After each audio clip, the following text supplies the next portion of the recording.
Elizabeth ran her fingers along the spines of the books in her office. Her long-standing habit of organizing her thoughts by touching the worn bindings of professional literature helped her keep her mind clear even in the most difficult moments.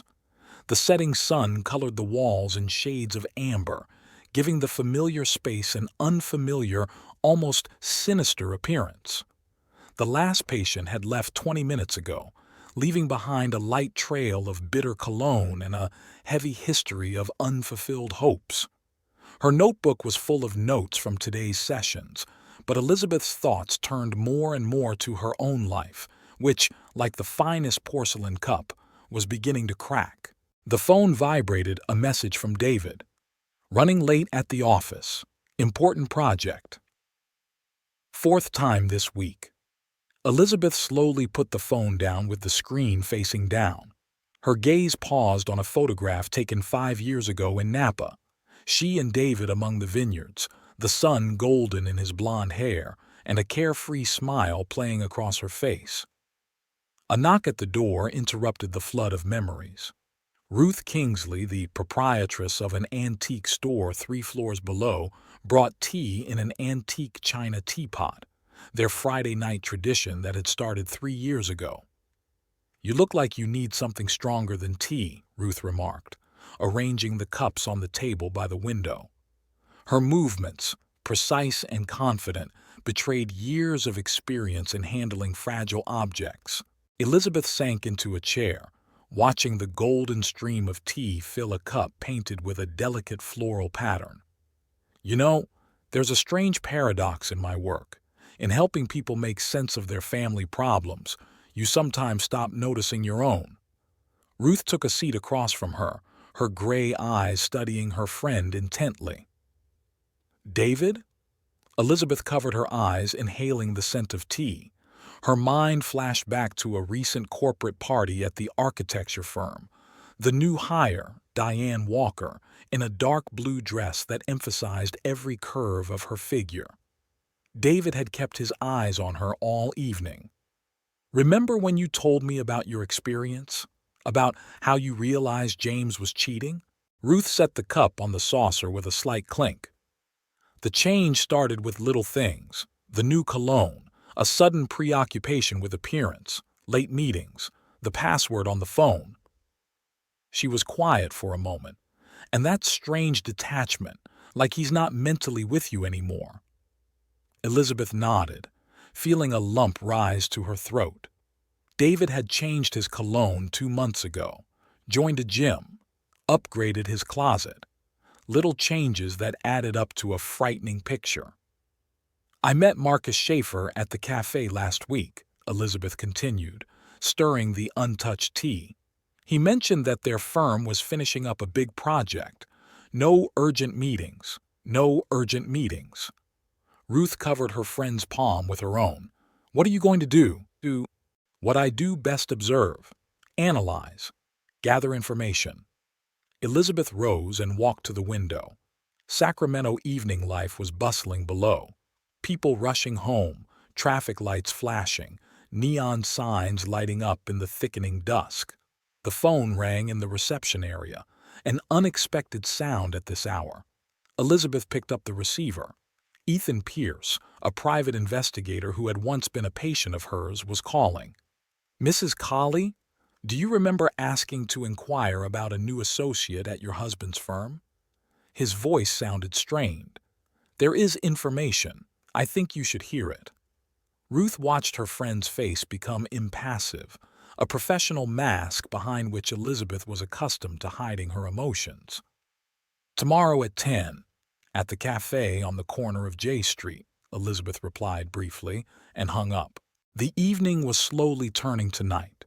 Ruth was gone, leaving behind a light scent of jasmine perfume and unfinished tea. Elizabeth sat in the darkness of the study, looking out at the lights of the city. Somewhere out there, in one of the lighted windows of the office buildings, her husband was creating the illusion of urgent work. Professional experience told her, sometimes people delve so deeply into their own lies that they begin to believe them themselves. David had always been a master of self-deception, prone to embellishing reality.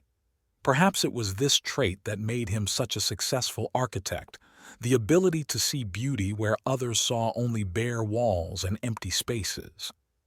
The phone vibrated again, a message from an unknown number. Dinner with Diana, Muleta Restaurant, table at the back of the room. Elizabeth deleted the message. She had her sources too. She returned home late. The Victorian-style mansion, their shared pride and investment, greeted her with a resounding silence. The light was on in David's office.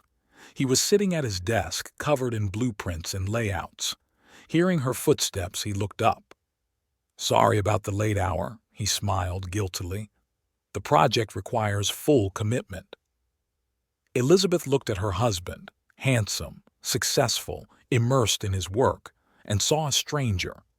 A man who'd learned to lie with the same ease he'd once spoken of love. "Shall we have dinner together?" she offered, knowing the answer in advance. "I had a snack at the office. Maybe tomorrow?" Elizabeth nodded and went up to the bedroom. She made the bed, pulled out a fresh towel for her morning shower, and placed the book she'd been reading for the last few weeks on the bedside table. Habitual actions, repeated 1,000 times, gave the illusion of normality. In the bathroom, she took a long look at her reflection. Wrinkles in the corners of her eyes, a trace of her frequent smiles. The few gray hairs she found more and more often. The history of their marriage was written on her face, in every feature, in every sign of passing youth. Diana Walker was 13 years younger.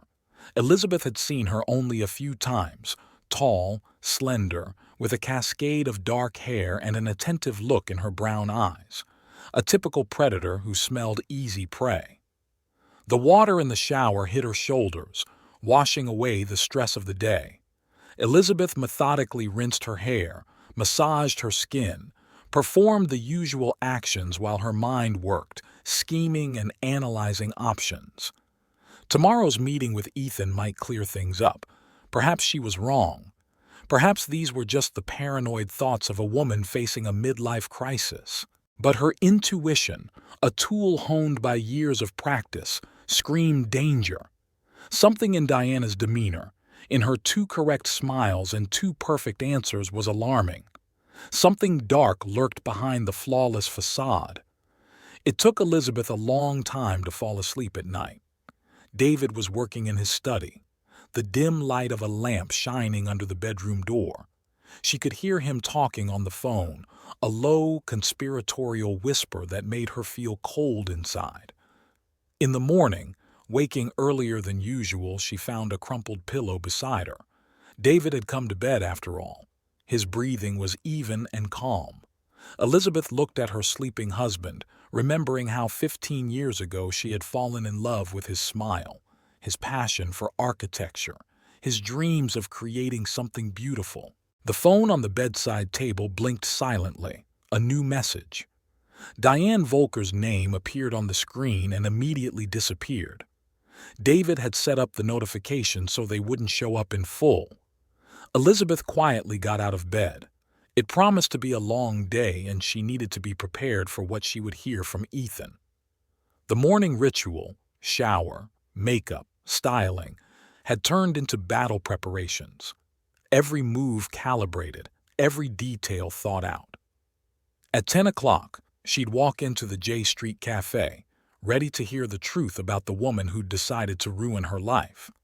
Ethan was already waiting for her at a table in the corner, a brown file folder in front of him. "Good morning, Mrs. Colley," he said. And from his tone, Elizabeth knew the news would be exactly as she feared, perhaps even worse. The cafe was filling with morning bustle, the clinking of dishes, muffled conversations, the hiss of the coffee machine. Ethan slid the folder toward Elizabeth, his fingers, calloused from frequent use of the camera, lingering on the brown surface for a moment. "Diana Volker is not who she says she is," he began, lowering his voice. "Her real name is Diane Meyer. She's changed her last name twice, both times after scandalous divorces." Elizabeth opened the folder. Photos, documents, newspaper clippings, a story written in the ink of betrayal and manipulation. Diana's first husband, a successful businessman from Seattle, had lost his company after she accused him of embezzlement. The second, an architecture professor from Portland, lost his reputation and his job. In both cases, she acted out a similar scenario, Ethan continued. Got a job, got close to her intended target, destroyed an existing relationship, then got a substantial payoff in the divorce. The waitress brought coffee. Elizabeth mechanically brought the cup to her lips, but did not taste it. Lines of reports floated before her eyes, dates, names, compensation amounts. There's something else. Ethan pulled an envelope from the inside pocket of his jacket. Surveillance footage from the Grand River Hotel. David and Diana have been meeting there twice a week for the last 3 months. Elizabeth closed her eyes.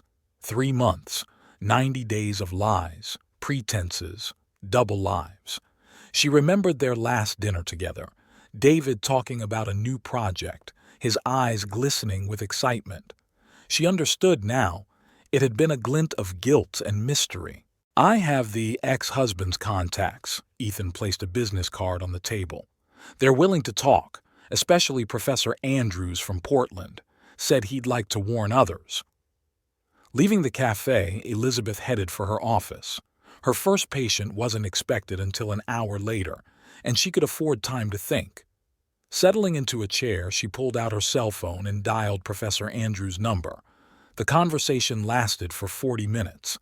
Andrews spoke dryly, academically precise, but there was a lingering pain behind his words.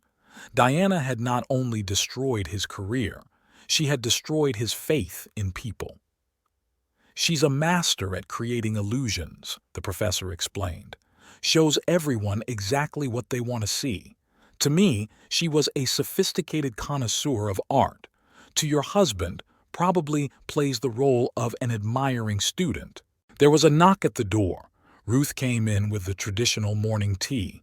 Seeing her friend's face, she silently locked the door and sank into the chair opposite. Is it that bad? Elizabeth handed her a folder of papers. Ruth looked through the materials slowly, her face growing more and more tense. Typical fortune hunter, she concluded. But something doesn't add up here. David isn't as rich as her previous targets. It's not about the money. Elizabeth walked to the window. David is a partner in a prestigious firm. His reputation, his connections are what she's interested in. She's using him as a stepping stone to bigger loot. Ruth frowned. Marcus Schaefer? Senior partner, widower, fortune estimated in the tens of millions. Elizabeth turned to her friend. David is just a way to get into the right social circle. The day stretched endlessly. Patients succeeded each other, their problems, infidelities, resentments, misunderstandings, seeming distant and insignificant. Elizabeth listened, nodded, made recommendations, but her mind worked on its own puzzle. In the evening, she lingered in the office, perusing Diane's social media. Professional photos, articles about architecture, commentary on the work of famous designers, a carefully constructed image of an intellectual and professional. The phone rang. Marcus Schaefer. Elizabeth, am I interrupting? I wanted to invite you and David to dinner this Saturday, a small gathering of partners with their spouses. She hesitated to answer. Marcus had always treated her with a special warmth, appreciated her insight and social skills. Of course, Marcus. We'll be there. Great. Elizabeth? His voice grew quieter. Be careful. There's something strange going on in the office. I can't explain it exactly, but I have a bad feeling about it. After the call, Elizabeth sat in the darkness of the office for a long time. Outside the window, the city was turning on its evening lights. Computer screens flickered in a nearby building. People were finishing their workday, hurrying home to their families, to dinner, to the familiar coziness. Her phone came to life again. A message from David. Late again today. Important meeting with contractors. Elizabeth opened the location tracking app. The dot marking her husband's phone was near the Grand River Hotel. She closed the app and started packing. At home, she showered, changed her clothes, and settled into her study with a glass of wine. On the desk were printouts of bank statements. David had been withdrawing cash regularly for the past 3 months, the amounts getting larger and larger. His cell phone vibrated in his pocket, a message from Ethan. "There's new information. Diana met with Marcus alone, twice in the last week." Elizabeth put the phone away and walked to the window. In the reflection of the glass, she saw herself, a collected, outwardly calm woman, ready to protect what was hers. Not out of jealousy or obsession, but out of principle. Some things you can't give up without a fight. The sound of a car pulling up caught her attention. David stepped out of the cab, his gait a little less confident than usual. Apparently he'd had a drink at dinner. There was a faint lipstick stain on his shirt. Elizabeth went up to the bedroom before he entered the house. Lying in the dark, she listened to her husband shower, change into his pajamas, and get comfortable on his side of the bed. He smelled of minty toothpaste and other people's perfume. "Are you awake?" he whispered into the darkness. "No," she replied. "How was the meeting with the contractors?" "Productive. Sorry it's so late." Elizabeth remained silent. The clock ticked in the silence of the bedroom, an ambulance siren cutting through the night air somewhere in the distance. David soon fell asleep, his breathing deep and even. She lay awake, remembering Professor Andrews' words about Diana's skill at creating illusions. Right now, she was creating the illusion of passion for David, the illusion of professional interest for her colleagues, the illusion of chance encounters for Marcus. In the morning, Elizabeth awoke earlier than usual. David was still asleep. His face in his sleep seemed defenseless, almost childlike. She looked at him and thought about how easily people let themselves be deceived when they really want to believe a beautiful lie. A message from Ruth was waiting for her in the office. "Found something interesting about our predator. Stop by on your lunch break." The first patient of the day, a middle-aged man suffering from an obsessive desire to control his wife, talked about his fears. Elizabeth listened to him, noting familiar patterns of behavior. Insecurity masquerading as overbearing, fear of loss escalating into a mania for control. "You see," he said, tapping his fingers nervously on the arm of his chair, "sometimes I feel like if I let my control slip for even a minute, everything will fall apart." Elizabeth looked at him with professional sympathy, thinking about how ironic life was. She was helping others deal with relationship problems while her own marriage was falling apart. On her lunch hour, she went down to Ruth's antique store. Her friend was waiting for her in the far room filled with antique furniture. A tattered folder of newspaper clippings lay on the table. "Remember what you said about Diana's strange behavior?" Ruth pulled out one of the clippings. "Look at this. An article from 5 years ago about a fire at an architectural firm in Portland. 3 people died. Among the employees was one Diane Meyer." Elizabeth scrutinized the article. The fire had started at night when almost no one was in the building. A short circuit was cited as the cause, but the investigation revealed strange inconsistencies. The case was closed for lack of evidence. "A week after the fire," Ruth continued, "the insurance company paid a huge settlement, and another month later Diane Meyer became Diane Walker and moved to another state." Elizabeth felt a chill run down her spine. The story was taking on a darker hue than she had originally realized. The smell of old newspapers and dusty files filled the small archives office. Elizabeth sat at a desk piled with stacks of Portland newspapers from 5 years ago. Each article about the fire added new details to the portrait of Diane Walker. Yellowed pages told the story of an ambitious woman who was quickly rising through the ranks at Andrews and Associates, an architectural firm. Photos from corporate events showed her next to Professor Andrews, A flawless smile, an attentive gaze, a hand on his shoulder. "Are you looking for something specific?" The archivist, an older woman with neatly styled gray hair, set a cup of coffee in front of Elizabeth. "Information about a fire at an architectural firm. 3 people died."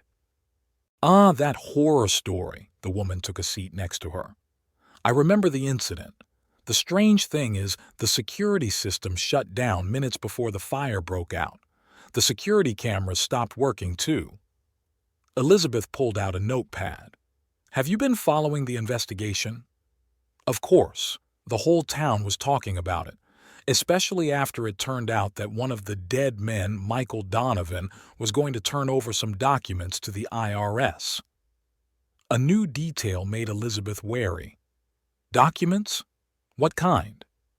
No one knew exactly, but a week after the fire, his widow received an anonymous envelope containing a large sum of money. The police were interested, but she refused to cooperate with the investigation.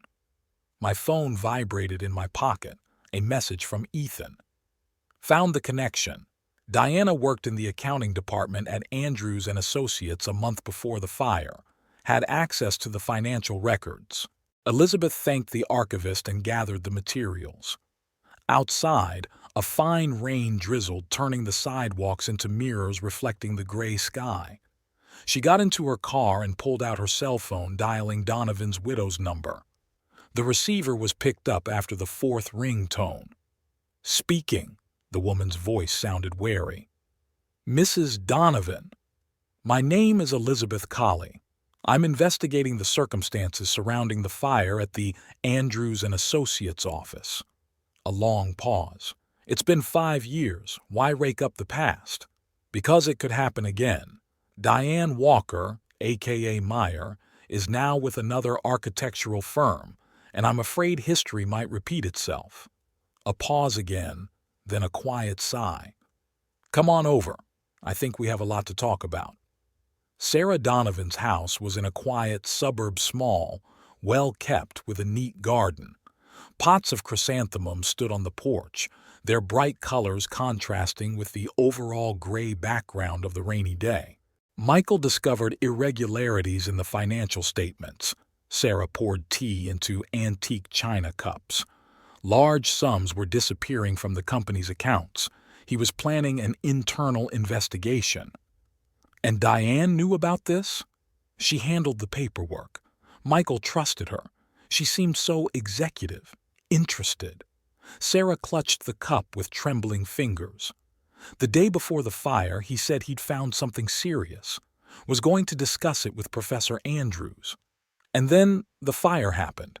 "Yes, and a week later I got an envelope with money and a note, 'For your daughter's safety.'" Sarah stood up and walked over to the fireplace where a photograph of a smiling teenage girl stood. "What could I have done?" Emma was just beginning to recover from her father's death. Elizabeth looked at the photograph of the deceased Michael Donovan, the open face, the honest eyes. A man who just wanted to do the right thing.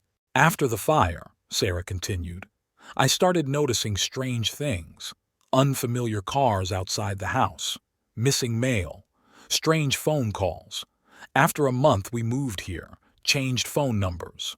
Fear became part of our lives." Leaving Sarah's house, Elizabeth felt a heaviness in her chest. The story was taking a sinister turn. Diana wasn't just a hunter of rich men, she was capable of far worse deeds. There was a message waiting for her at the office from Marcus Schaefer. "We need to talk. Important. Meet me at the Bluebird in an hour."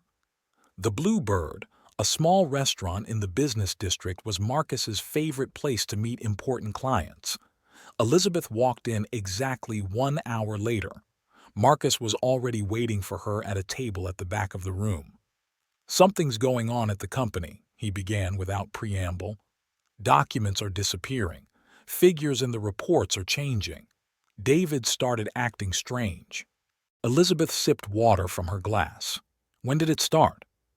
"About 3 months ago, after a new employee, Diane Walker, came on board." Marcus lowered his voice. This morning I discovered that someone was trying to access the company's main accounts. And you have suspicions. Diane is taking an unusual interest in the financial side of our projects, asking too many questions. And David, he seems hypnotized. Elizabeth told Marcus about her investigation, the Portland fire, the fate of Michael Donovan, Diana's dark past. With each word, Marcus's face grew more somber. "Something has to be done," he said at last. "But carefully. If she's really dangerous—" "I have a plan." Elizabeth pulled a folder out of her bag. "But I'm going to need your help." When she returned home that evening, she found David in an unusually elevated mood. He'd made dinner, opened the wine, lit the candles. "Special occasion?" she asked, noting the slight scent of an unfamiliar perfume on his shirt. "Just missed our family dinners," he smiled, but the smile didn't touch his eyes. Over dinner, David talked about a new project, a high-rise complex downtown.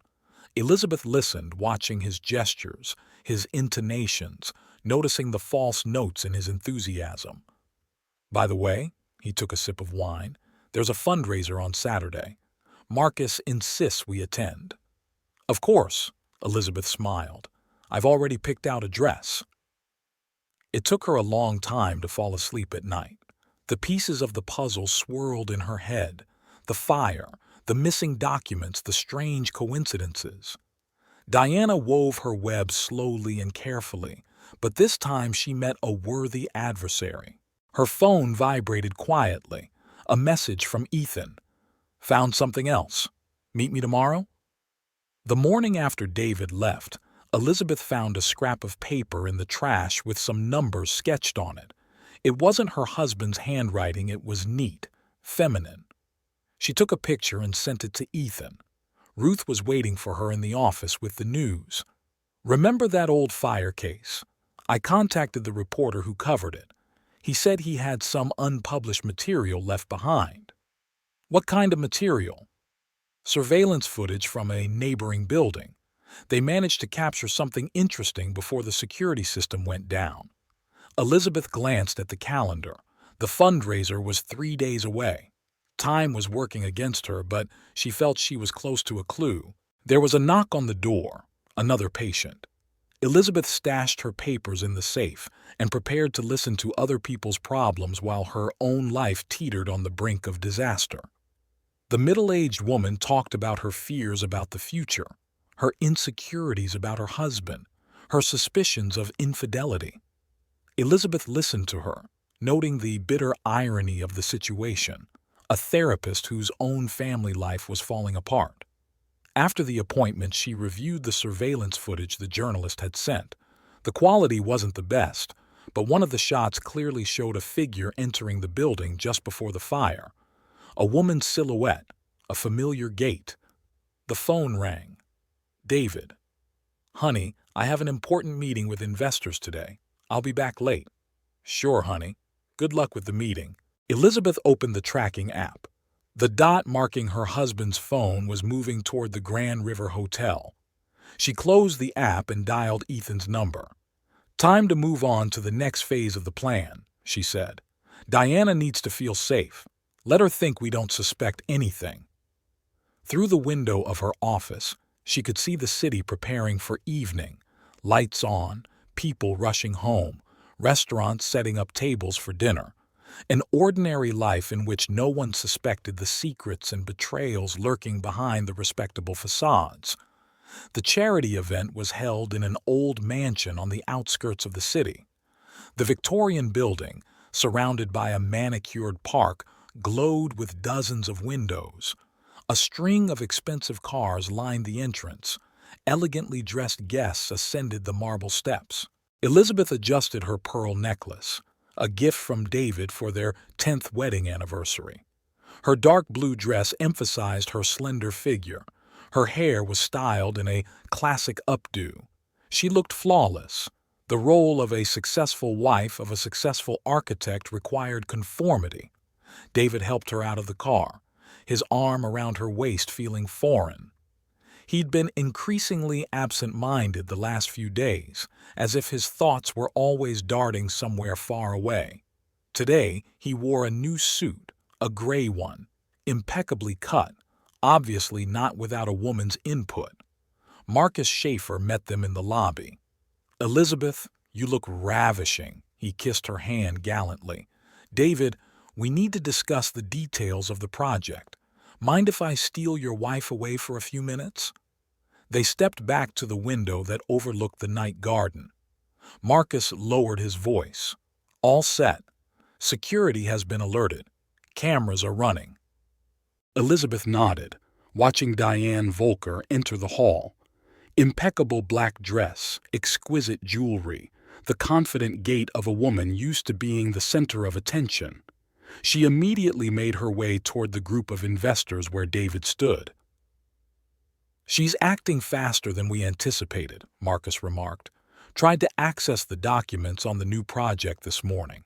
Fortunately, I was able to replace them in time." "The security footage?" "Ethan has everything under control. Every move she makes is recorded." The evening was picking up. Waiters were serving champagne, the sounds of a grand piano coming from the music room. Elizabeth kept up small talk, smiled at the right people, but never lost sight of the main goal. Diana was a master at working the audience. She moved from group to group, charming her interlocutors, giving the impression of an intelligent and interested listener. She paid special attention to an elderly investor from New York, Robert Hagan. "Interesting choice of target," Ruth whispered, stealthily approaching Elizabeth. "Hagan is known for his risky real estate investments." "And by his recent divorce," Elizabeth added, "a fortune estimated in the hundreds of millions." David watched Diana from a distance, his gaze growing increasingly intense. Elizabeth noticed him finishing his third glass of champagne, unusual for him, usually so restrained with alcohol. Around midnight, Diana slipped stealthily toward the garden exit. A few minutes later, David headed that way as well. Elizabeth waited a moment and followed them, keeping to the shade of the trees. "This can't go on any longer," David's voice shook with excitement. "I have to tell Elizabeth everything." "Honey," there was an indulgent tenderness in Diana's voice. "Do you really think she'll understand? That she'll forgive? We've gone too far." "The papers." "It doesn't matter anymore. In a week it'll all be over. New life, new opportunities." Diana ran her hand over his cheek. "You want that, don't you? To be free, to start over." Elizabeth retreated silently into the shadows. Her phone vibrated in her pocket, a message from Ethan. "There's an update on the financial fraud, urgent." Back in the hall, she faced Marcus. "Is something wrong?" he asked, noticing her condition. "Everything's going according to plan," she forced herself to smile. "Even better than we expected." Late that night, when they got home, David was unaccustomedly silent.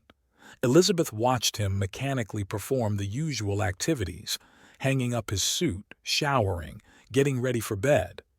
"It was a nice evening," she said, brushing her hair in front of the mirror. "Yes." He froze for a moment. "Elizabeth, we need to talk." "Of course, darling. Tomorrow?" "Tomorrow."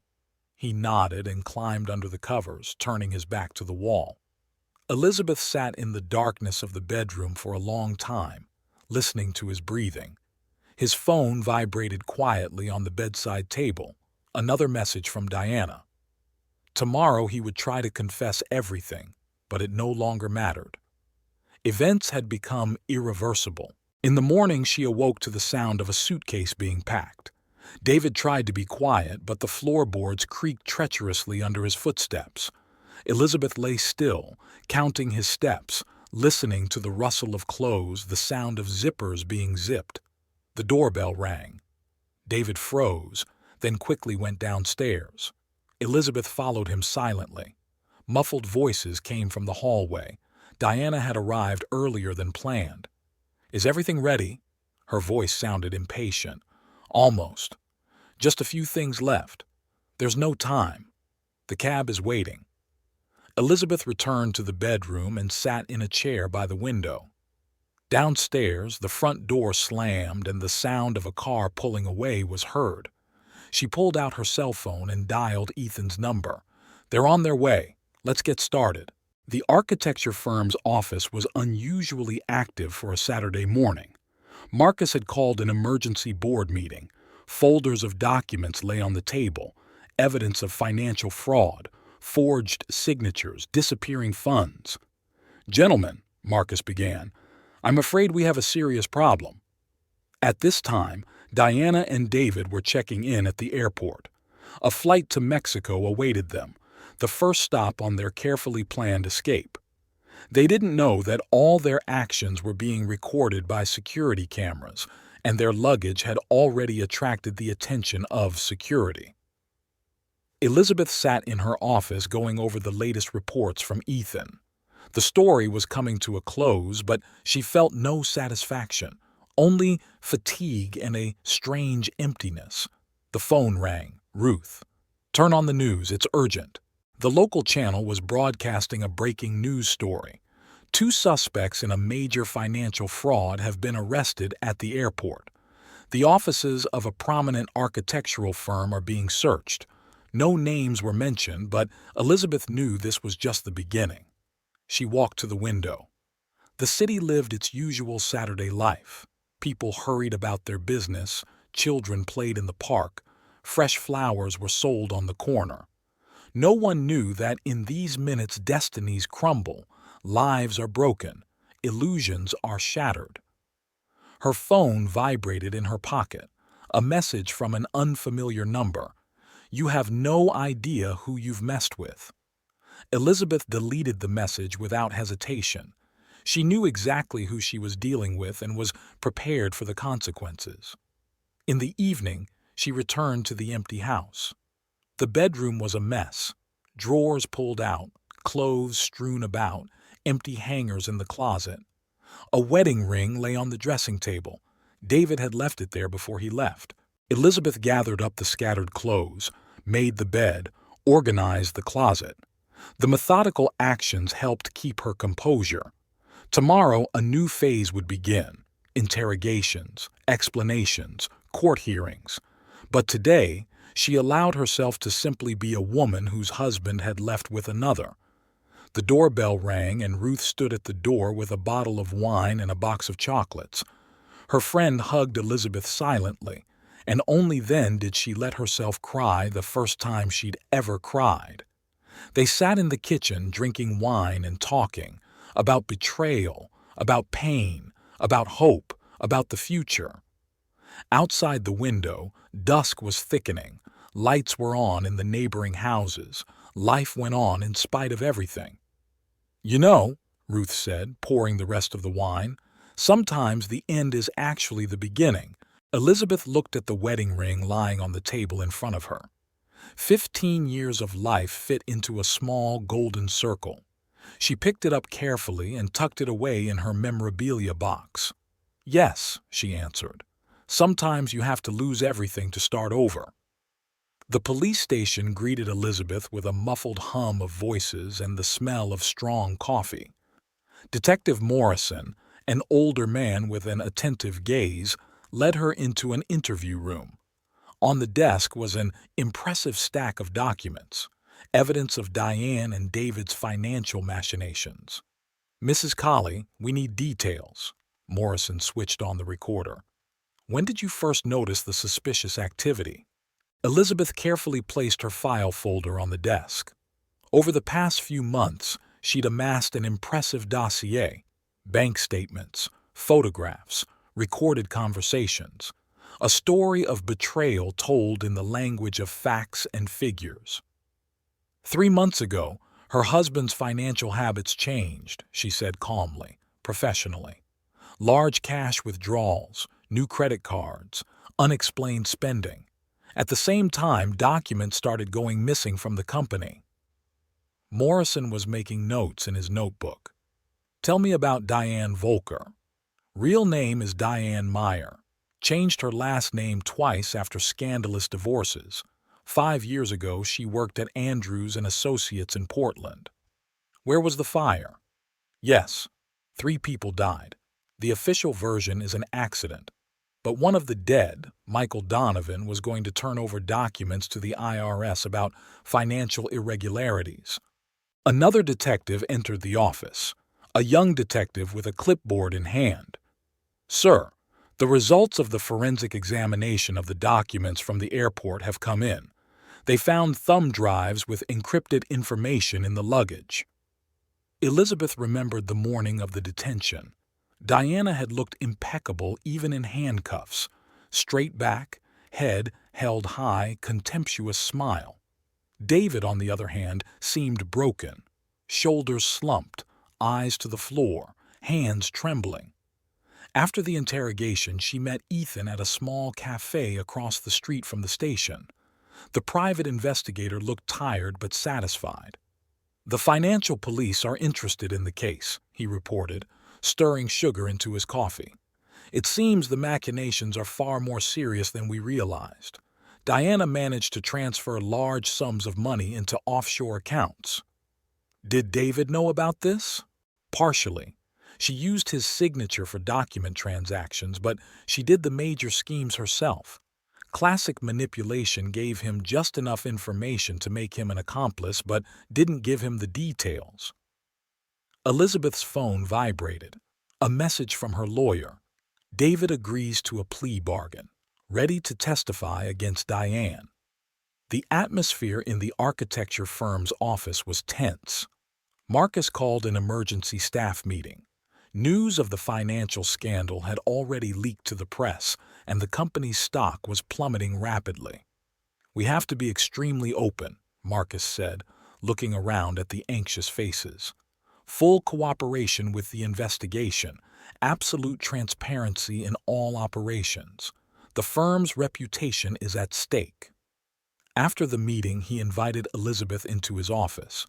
There was a bottle of old whiskey on the table. Marcus only pulled it out on special occasions. You saved the company, he poured 2 glasses. If it wasn't for your vigilance, we would have lost everything. Diana was planning a grand scam with a new project. Elizabeth brought the glass to her lips, inhaling the tart flavor. It wasn't just the company I was protecting. I know, Marcus was quiet. How are you holding up? Working. It helps not to think. That evening she returned to the empty house. In the mailbox was a letter from David's lawyer, divorce papers. She placed the envelope on the kitchen table without opening it. Ruth arrived unannounced, carrying a bag of groceries and a bottle of wine. You can't sit alone at a time like this, she declared, pulling out the pots. They cooked dinner, talking about everything and nothing. Ruth talked about her store, about new shipments of antiques, about amusing incidents with customers. The normality of these conversations had a calming effect. You know, Ruth said, chopping vegetables, when James left, I thought I'd never be able to start over. And then I opened the store, and life took on a new meaning. Elizabeth smiled as she remembered how her friend had transformed the old space into a cozy antique showroom. Sometimes you could create something beautiful out of the shards of a broken life. Late one night, after Ruth had left, she pulled out an old photo album. Their wedding, their honeymoon, their first home, their travels together, 15 years of life in snapshots and memories. The phone rang unexpectedly, the investigator's number. Mrs. Colley, sorry for the late call. We have a problem. Diane is refusing to make a deal with the investigation. What's more, she's threatening to release some compromising information. Elizabeth closed the album. What kind of information? It is not yet known, but she is demanding a meeting with you, in private. The next morning, Elizabeth entered the visiting room of the detention center. Diana was sitting at the desk, pale, no makeup, but still maintaining the posture of a socialite. How nice of you to come, she smiled. Have a seat.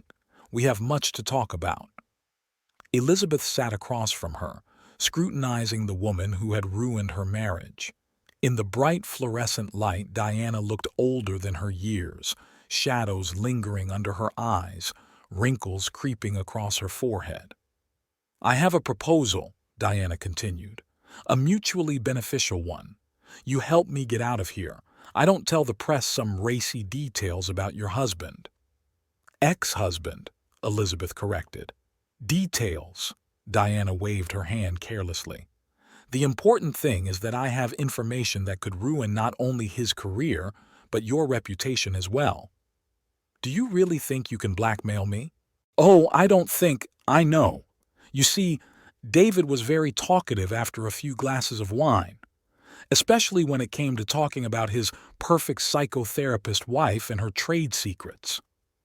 Elizabeth felt a chill go down inside.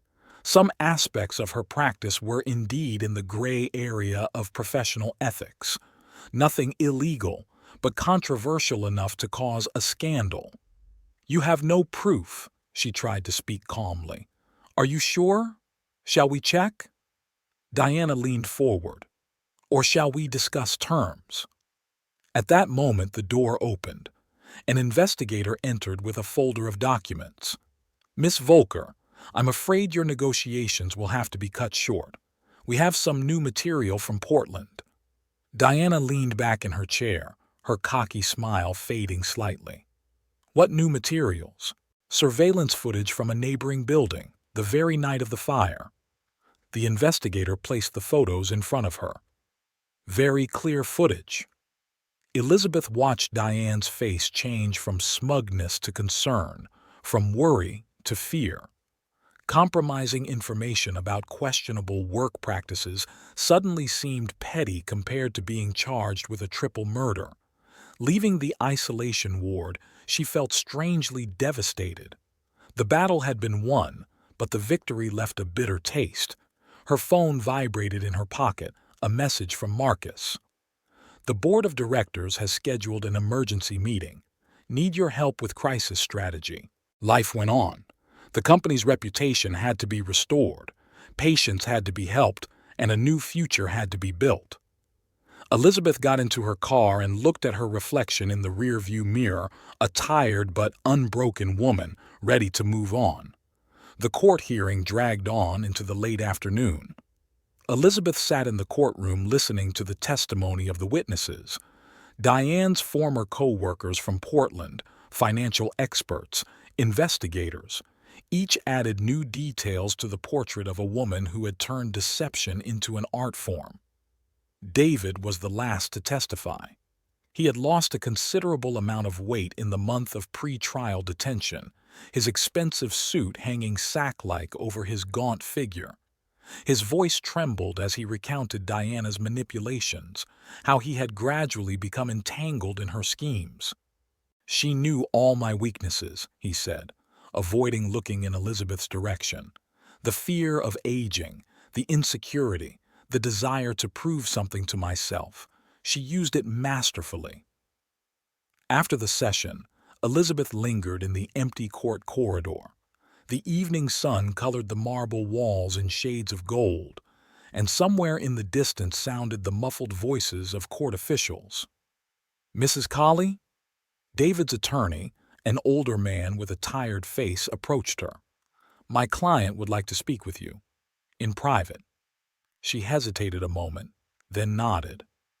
David was led into a small meeting room, gray walls, a table, 2 chairs. The guard remained outside the door. "Thank you for agreeing to meet," he began, interlocking his fingers nervously. "I owe you an explanation." "No need," Elizabeth interrupted him. "Your testimony was exhaustive." "No, you don't understand. There are things I didn't say in court." He ran a hand through his thinning hair. "Diane, she knew about the problems at the company long before she got a job there. Someone was passing information to her." Elizabeth pitched forward. "Who?" "I'm not sure, but she alluded to connections in upper management. Someone was clearing her path, giving her access to documents." Strange details of the past few months came to mind: unexplained board decisions, disappearing files, Diane's too easy progression through the ranks. Leaving the courthouse, Elizabeth called Ethan. "We need to look into all the board members, especially their financial transactions over the last year." "Already working on it," the detective echoed. "There are some interesting leads on Robert Fisher. Remember, he was actively in favor of putting Diane in charge of the new project." That evening, the doorbell rang. Marcus stood on the doorstep with a bottle of whiskey and a concerned expression on his face. "Just got an update from security," he said, as he made his way into the living room. "They found encrypted files on Fisher's computer. Looks like correspondence with Diana, dated long before she joined the firm." Elizabeth pulled out her glasses. "So this was a planned operation?" "More to the point." Marcus took a sip of whiskey. "Fisher has disappeared. His phone is disconnected. The house is empty. His secretary says he's on an emergency flight to Europe." The phone vibrated in his pocket. A message from an unknown number. "You're digging too deep. Stop before it's too late." A picture came next. Elizabeth outside the courthouse, taken clearly from a long distance. "They're getting nervous," Marcus remarked, looking at the photo. "Then we're on the right track."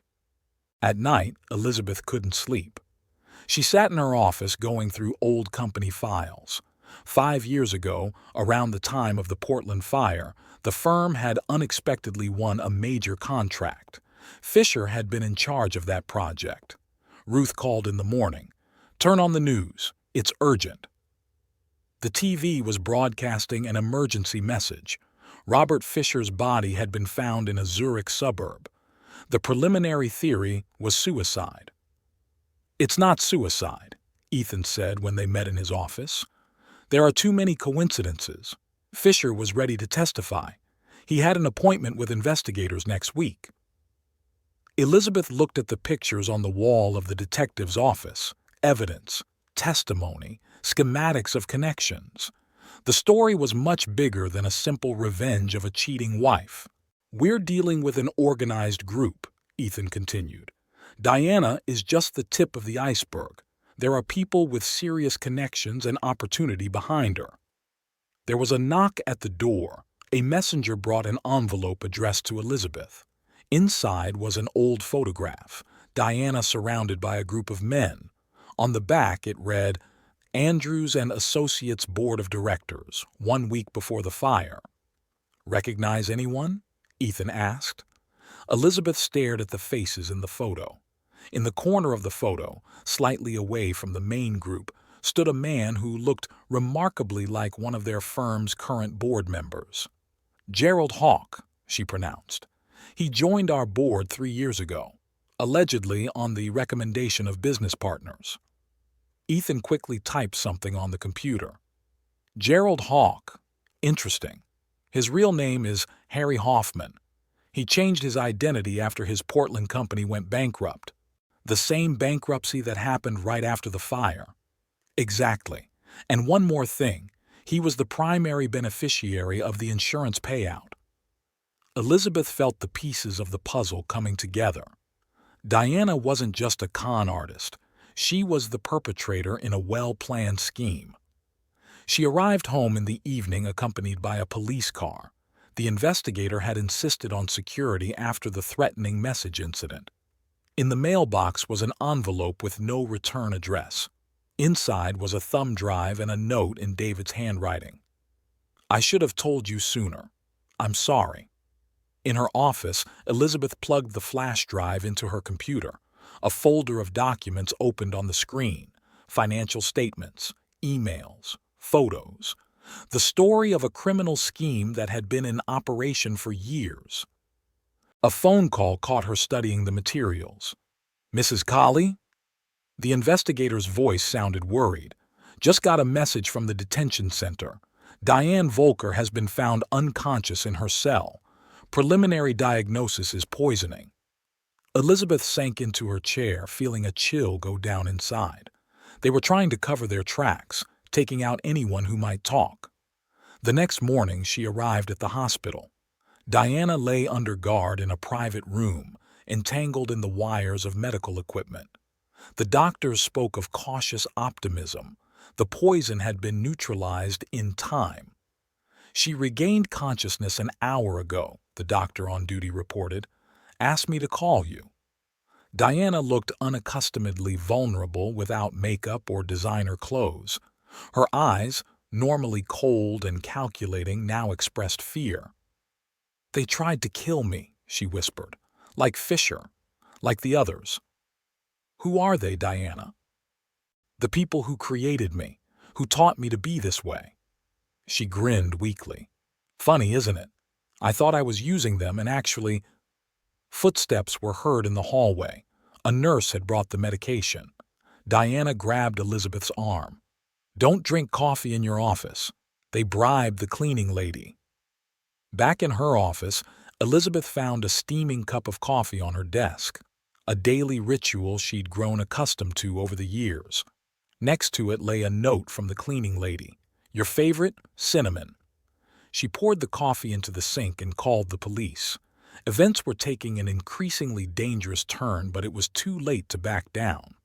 Somewhere in the city, people were lurking, willing to do anything to keep their secrets. In the evening, Ruth called. "I have a journalist acquaintance. He's willing to publish stories as soon as we give the signal. That will be our insurance." Elizabeth went to the window. The city was turning on its evening lights, people hurrying home, unaware of the battle that was unfolding in the shadows of skyscrapers and respectable offices. "All right," she said. "Have him prepare the material. Tomorrow we start a new phase of the game." The dawn sun colored the windows of the skyscrapers in shades of pink and gold. Elizabeth sat in Ethan's car, watching the main entrance of the office building. The place was deserted at 5 in the morning, just a security guard in a booth and a couple of early cleaning staff. "Hawk is usually the first to arrive," Ethan said, handing her a thermos of coffee. "Likes to project the image of a workaholic. Actually uses the morning hours for secret meetings." The dashboard held photos from the past week. Hawk in the company of strange men, passing envelopes, quiet conversations in empty conference rooms. "Do you think he has any idea what we know?" Elizabeth sipped her coffee, wrinkling her nose at the bitterness. "Definitely. They've been more cautious since the assassination attempt on Diana, but panic makes people predictable." At 6:30, a black sedan with tinted windows pulled up to the building. Hawk got out of the passenger seat, the silhouette of another man glimpsed in the back seat. "Take pictures," Ethan whispered, pulling out a camera with a long lens. Elizabeth pulled out her cell phone and dialed Investigator Morrison's number. "They're here, proceeding as planned." The building was beginning its morning rush. The cleaning service was finishing up. The first employees were arriving. No one was paying attention to the two technicians installing new equipment in the server room, undercover police officers. "Miss Colley," came a voice in the earpiece. "The operation has begun. Assault team in position." Elizabeth got out of the car and headed toward the main entrance. The security guard, alerted in advance, nodded and let her through without checking her ID. Footsteps echoed in the empty lobby. The elevator took her to the top floor. The lights were on in the hallway leading to Hawk's office. Muffled voices came from behind the door. The meeting had started early. "Everything should be ready by 10. Hawk's voice sounded tense. "There's going to be a stock market panic after the quarterly report is released. We have to have time to transfer assets." "What about Volker?" an unfamiliar voice asked. "She might talk." "Already being dealt with. We have a man on duty at the hospital." Elizabeth pulled out her cell phone and sent a text to Morrison. A few seconds later, plainclothes armed men appeared in the hallway. The operation had begun. Events were unfolding rapidly. Hawk and his interlocutor did not even have time to get up from the table. On the computer were open documents on the transfer of large sums of money offshore. "Gerald Hawk, you are under arrest on suspicion of financial fraud, organizing a criminal association and attempted murder."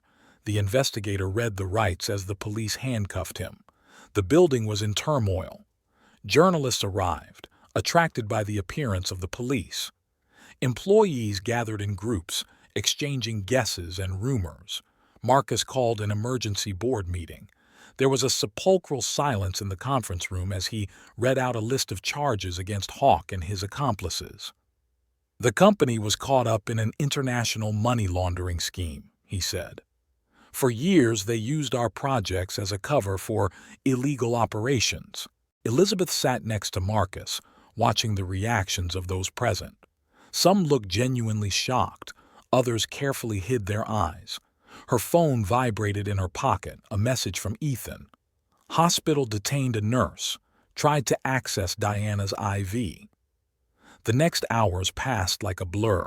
Interrogations, protocols, a press conference. The story they'd been piecing together for months finally took shape. Elizabeth arrived at the hospital that evening. Diana looked better, though she was still hooked up to the monitors. They tried again, Elizabeth said, taking a seat at the bedside. I know. The nurse told me about the detention. Diana was quiet for a moment. I'm ready to give a full statement about everything, Portland, the fire, the money laundering schemes. Why now? Because I'm tired of running, tired of being a puppet in someone else's hands. She smiled weakly. And because you're the only one who saw me as a person, not just a criminal. Investigator Morrison entered the room with a tape recorder and a folder of documents. A long process of testimony began. Diana talked about how 10 years ago she had met a group of financiers who had offered her a job, how she was gradually drawn into their schemes, becoming more and more dependent, how she learned to manipulate people, destroy lives, create the perfect cover for crime. The Portland fire wasn't meant to cause casualties, her voice shook. The plan was only to destroy the documents, but something went wrong. Late that night, Elizabeth returned home. In the mailbox was a letter from David's attorney, the consent to divorce signed, all terms accepted. She poured a glass of wine and went out onto the terrace. The city below lived its usual life. Windows lit up, cars drove by, music played somewhere. An ordinary evening that was the end of one story and the beginning of another. The phone rang. Ruth. Did you see the news? You won. It's not a victory, Elizabeth replied. Just restoring justice. The next morning she arrived at the office earlier than usual. She had to prepare for a press conference, meet with the auditors, deal with the fallout from the scandal. Waiting for her in the reception area was Marcus. The board of directors has voted unanimously in favor of your appointment as Vice President of Corporate Ethics and Safety. Elizabeth raised her eyebrows in surprise. Is that a new position? Created specifically after yesterday's events. We need someone who can prevent situations like this from happening again. There was a knock on the door. A courier brought a packet of documents from the police. Diana's testimony was being recorded. A massive international investigation was beginning. You know, Marcus said, looking out the window at the waking city, sometimes you have to survive betrayal to become stronger. Elizabeth walked over to her desk where a photograph from their wedding lay. 15 years ago, she and David had looked forward to the future with hope and love. Now the photograph seemed like a snapshot from someone else's life. She tucked the picture away in her desk drawer and pulled out her day planner. It was going to be a long day, but for the first time in months she felt truly free. The phone rang in the waiting room. The first patient of the day was waiting for a consultation. Life went on, and in this new chapter, Elizabeth was finally the protagonist of her own story. The courtroom was packed. Journalists, law enforcement officials, company employees, all gathered for the final hearing of the case, which the press had already dubbed the architectural scandal of the decade. Elizabeth sat in the front row, watching the prosecution witnesses rise one by one to testify. Sarah Donovan, widow of the man killed in the Portland fire, spoke of her husband's last days. Her quiet but firm voice had the jurors bowing their heads, making notes in their notebooks. Michael knew he was taking a risk, Sarah said, clutching a handkerchief in her hands, but he believed the truth had to come out. On the last night, he told me, sometimes you have to make the right choice, even if it's the hardest one. Professor Andrews was next to testify. The years since the Portland scandal had left their mark: gray hair, deep wrinkles, a tired look. But his voice sounded confident as he described the financial fraud scheme uncovered by Michael Donovan. They created the perfect system, he explained, used legitimate architectural projects as a cover for money laundering. Every contract, every estimate contained hidden cost items. Money went through shell companies, dissolving into international transactions. Between sessions, Elizabeth met Ethan at a small cafe across the street from the courthouse. The private investigator looked tired but satisfied. Months of hard work had finally yielded results. The feds have uncovered the entire network, he reported, stirring sugar into his coffee. Hawk was just one of the executives. Similar schemes were operating in dozens of companies across the country. And Diana, how is she? Testifying in camera. Her information has proven invaluable to the investigation. Ethan pulled a folder from his briefcase. By the way, found some interesting documents on the Fisher case. His death was not a suicide.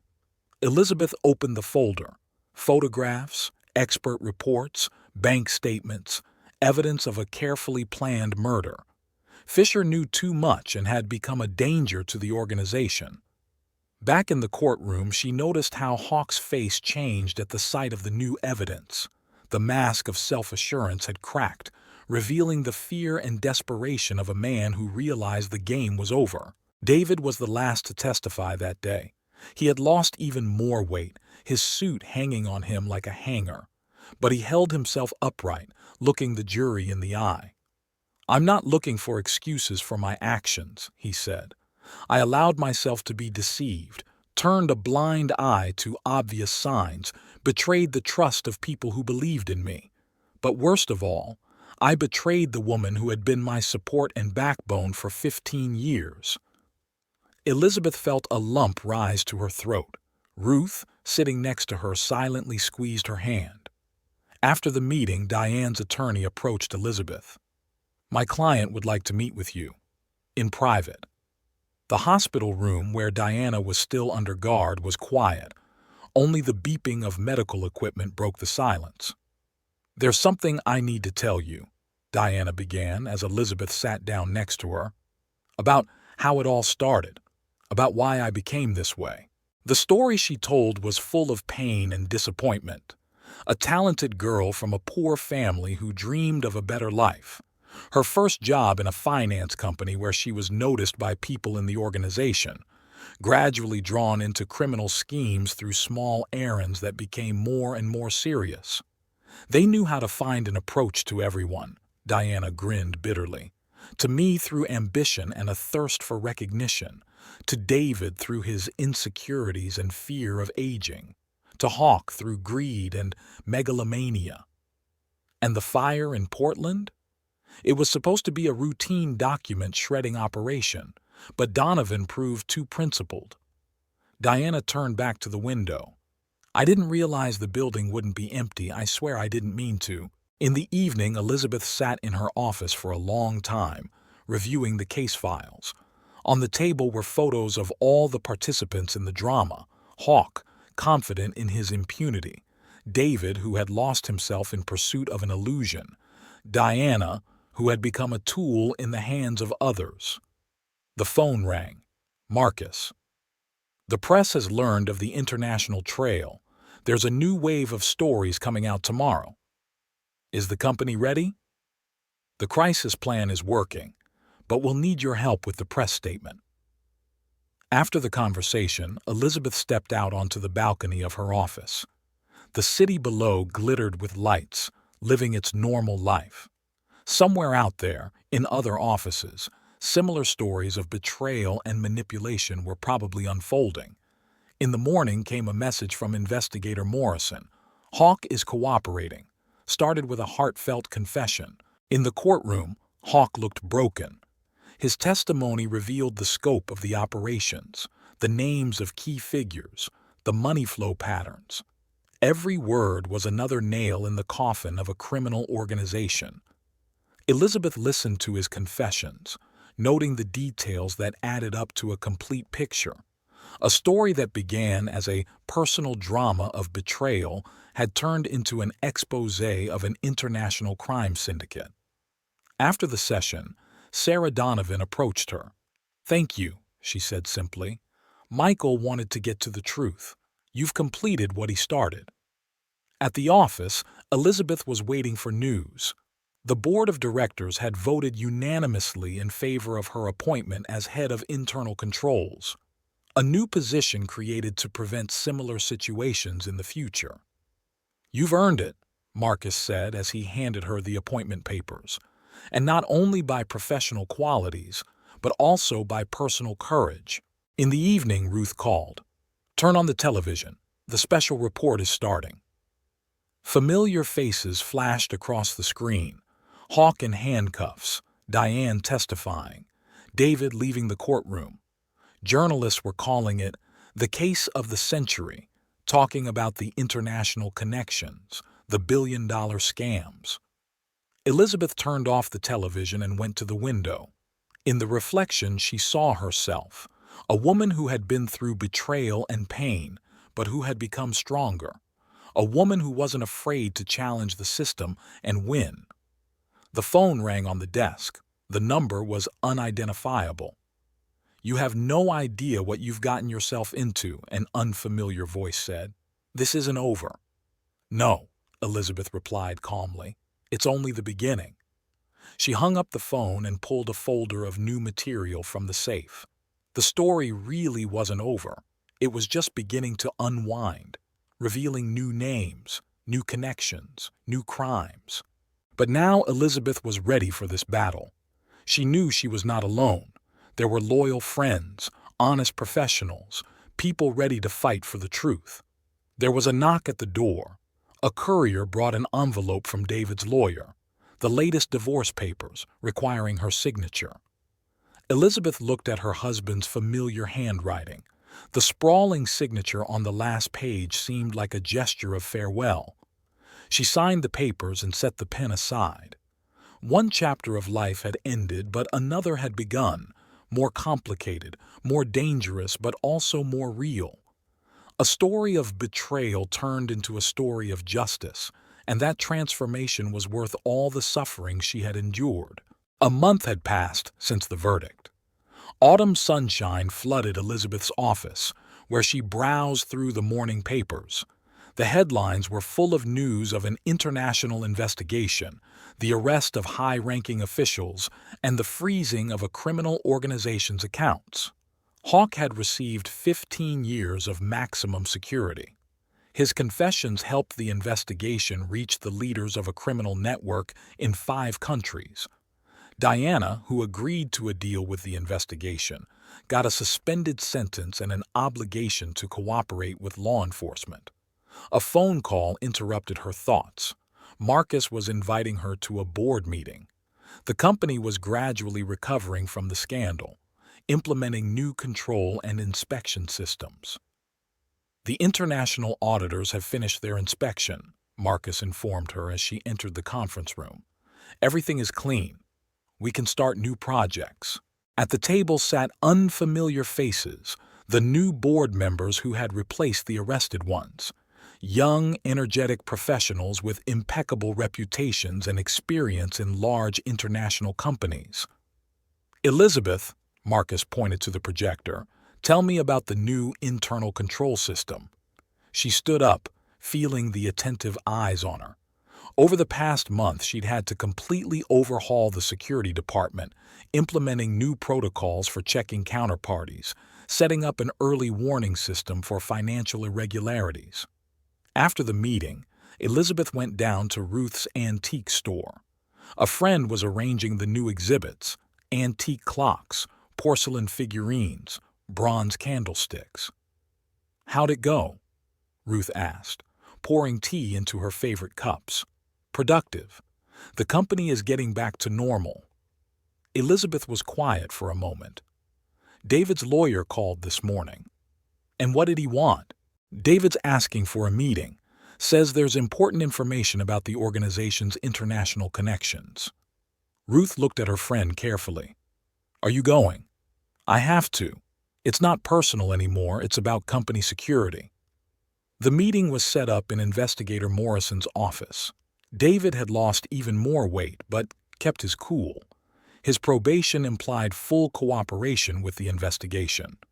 There was another informant in the company, he began without preamble. Someone who continues to pass information to the remnants of the organization. Elizabeth pulled out a notepad. Do you have proof? Recordings of conversations, emails. I don't know the name, but I can describe the communication pattern. Ethan entered the office with a laptop. Data flow charts, information transfer patterns, and coded messages appeared on the screen. This looks like the handwriting of a professional, the detective remarked. Someone in security. David shook his head. Higher up, someone with access to strategic information. In the evening, Elizabeth worked late into the night analyzing the data she had obtained. Top-level personnel files, financial reports, meeting minutes lay on her desk. The phone rang. Diane. I hear you're looking for the mole. Her voice sounded strained. Be careful. These people will stop at nothing. Why are you helping? Because I'm tired of being a puppet, and because you're the only one who saw me as a person, not just a criminal. The next morning, Elizabeth met Marcus in the park near the office. The fall wind was blowing the last leaves off the trees. We have a problem, she said, handing over a file folder. There's an informant for a criminal organization operating in the company. Marcus looked through the materials. That would explain the leaks of the last few weeks. What do you suggest? An operation to identify him, but we have to be careful. Spook him, and we lose contact with the rest of the organization. The plan was worked out with Morrison and Ethan. Each key employee was to be given unique information, a cover story to trace the leak. Ruth provided her store for the task force's secret meetings. Among the antiques, details of the operation were worked out, data analyzed, and leads built. It has to be one of the new council members, Ethan suggested. 2 perfect biographies, 2 impeccable references. Elizabeth remembered the last meeting, the scrutinizing glances, the clarifying questions, the special interest in security systems. The operation had begun quietly. Each day, carefully prepared data was thrown into the company's information field. Ethan's team tracked their movement, recorded contacts, analyzed reactions. A week passed in tense anticipation. Elizabeth practically lived in the office, coordinating security and investigators. Nights she went over reports, looking for patterns, making connections. Friday night, Morrison called. We have a lead. Michael Burns, the new CFO. His real name is Martin Blackwood, formerly of a bank in Zurich. The same bank through which the organization's money passed? Exactly. We're checking his contacts for the last 5 years. Saturday morning, Elizabeth arrived at the empty office, sat down at her computer, opened the database of new hires. Michael Burns' history seemed impeccable: prestigious education, successful career, references from respected companies. Her phone vibrated, a message from an unknown number.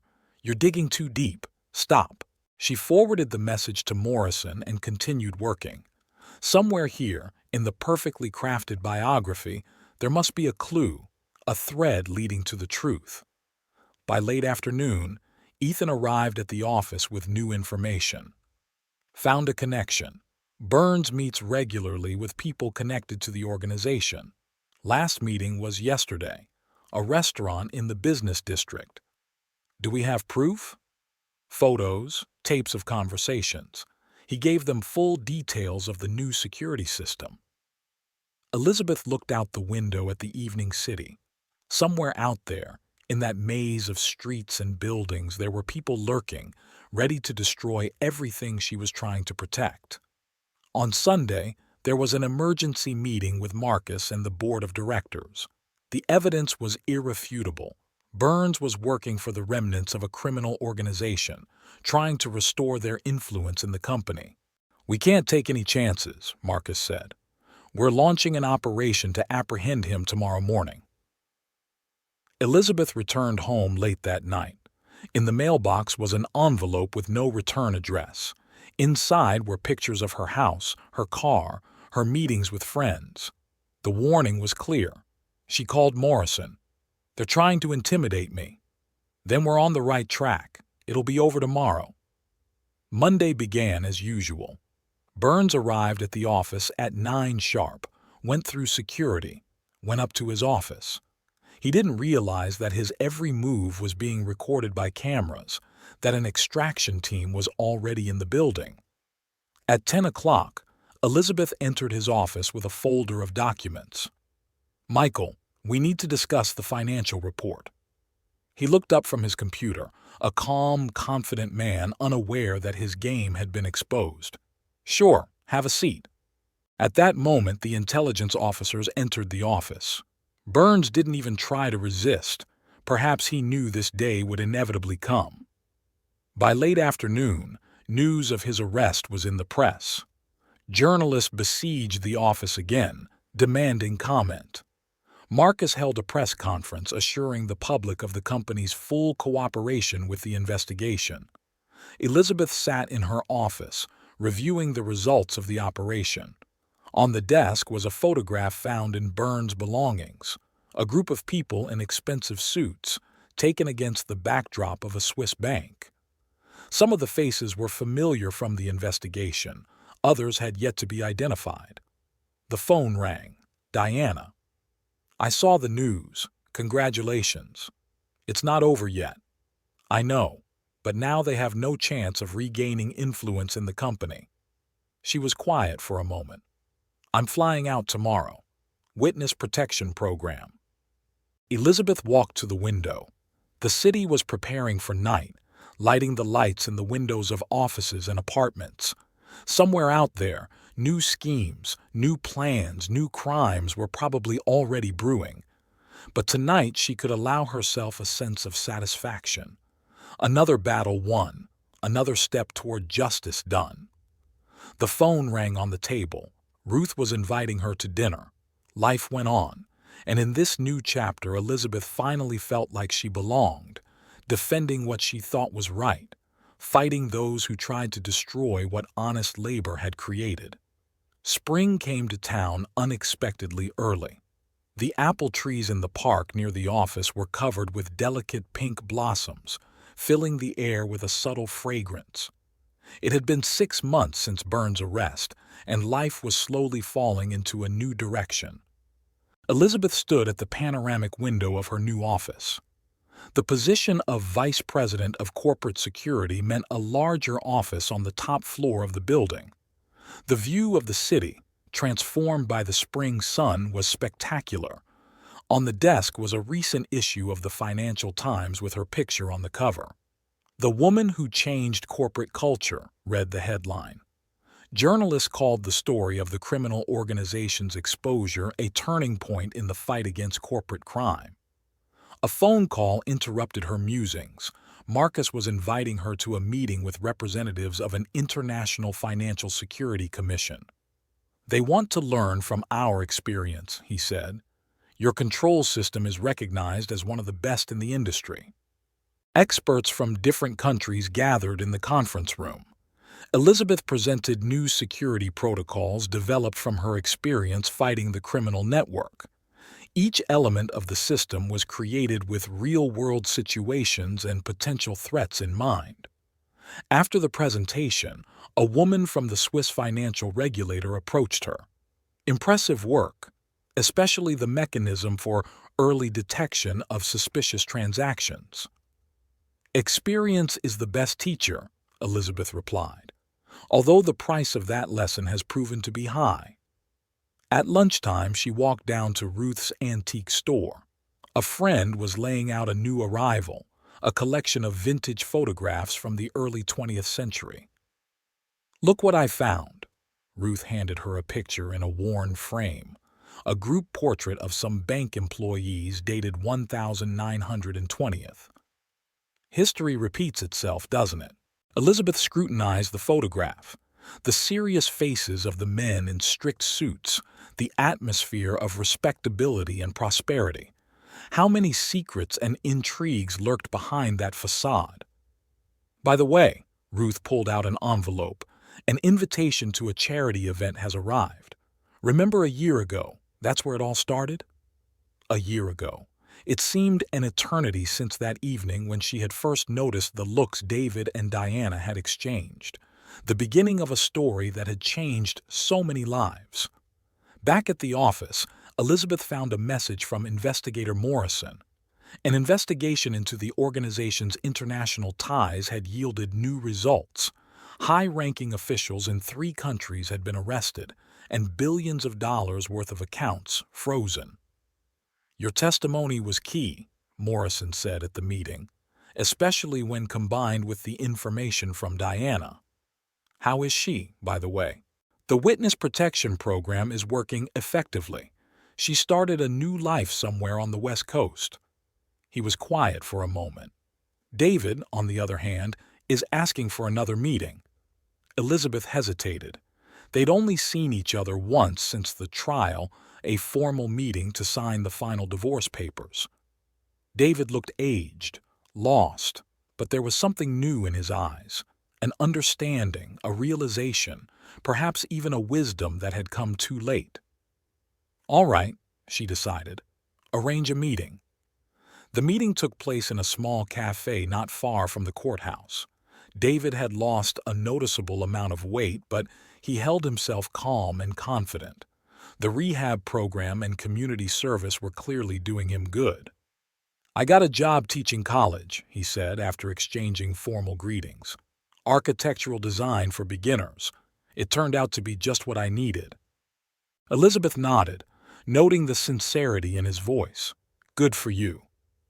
"You know," he stirred the untouched coffee, "I've been thinking a lot about what happened, about my decisions, my actions, about how easy it is to lose yourself chasing illusions.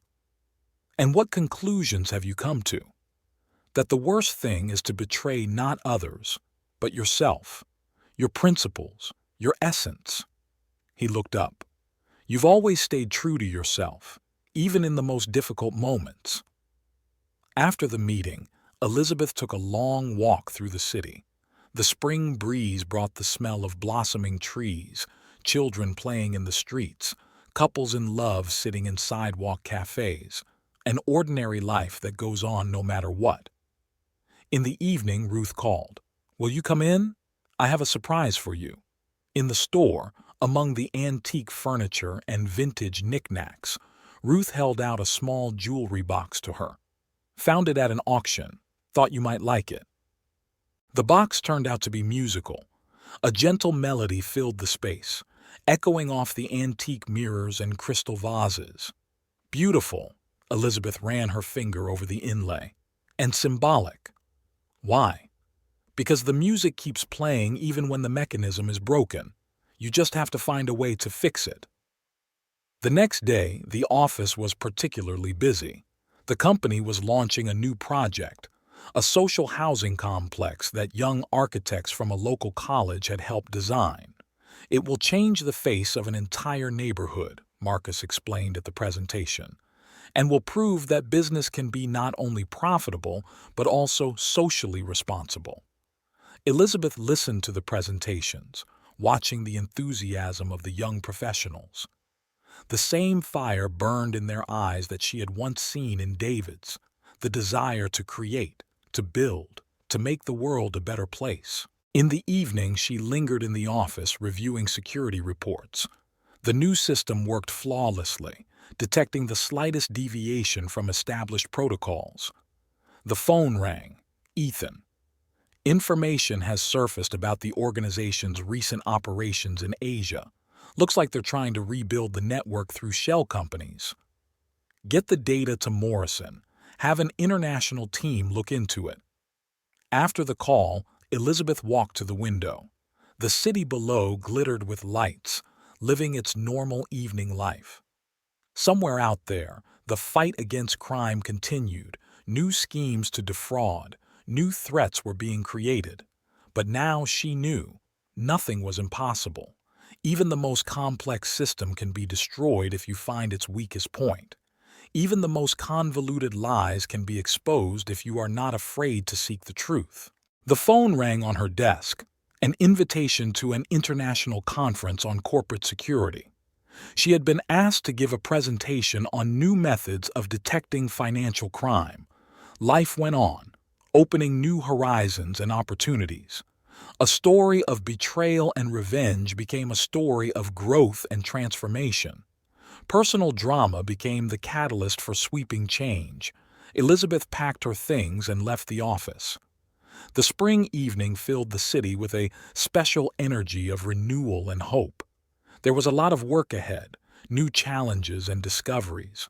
But now she knew, every trial makes us stronger. Every loss teaches us to appreciate what is really important. Her phone vibrated in her bag. A message from Ruth. Don't forget, tomorrow is the opening of a new exhibition. The theme is Rising from the Ashes. Elizabeth smiled. A more appropriate metaphor for her story was hard to think of. Sometimes you have to go through fire to be reborn anew. Sometimes you have to lose everything to find your true self.